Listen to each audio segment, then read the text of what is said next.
ఉద్యోగ ఉపాధ్యాయుల పెండింగ్ సమస్యలపై దాటవేసే వైఖరి విడనాడి పరిష్కార మార్గం చూపాలని BJP teachers MLC Malka Kumaraiah రాష్ట్ర ప్రభుత్వాన్ని డిమాండ్ చేశారు.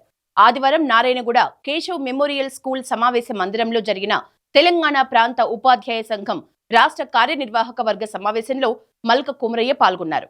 ఈ సందర్భంగా ఆయన మాట్లాడుతూ డిఏలు, సిపిఎస్ రద్దు లాంటి సమస్యల్ని రాష్ట్ర ప్రభుత్వం దృష్టికి ఉపాధ్యాయ సంఘాలు తాను చాలాసార్లు తీసుకువెళ్లామన్నారు. అయినా సర్కార్ నిర్లక్ష్యంగా వ్యవహరిస్తోందని కుమరయ్య మండిపడ్డారు.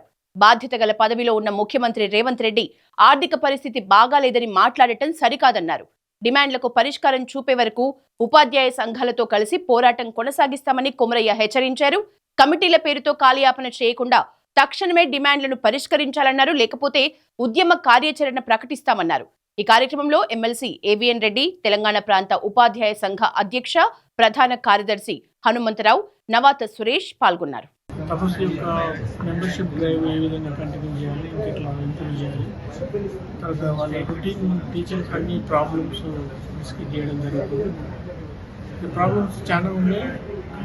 అన్నింటినీ కంటిన్యూగా మనం గవర్నమెంట్కు టైం టు టైం రిప్రజెంట్ చేస్తూ ఉన్నాము.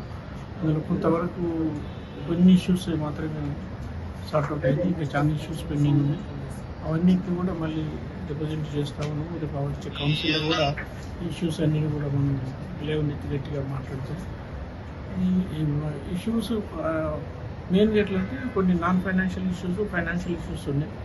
Non financial issues metal committee వాళ్ళు ఎవాల్యూ చేస్తూ ఉన్నారు. ఫైనాన్స్ ఇష్యూలో మాత్రం గవర్నమెంట్ కొంచెం ఇబ్బందిగా ఉంది.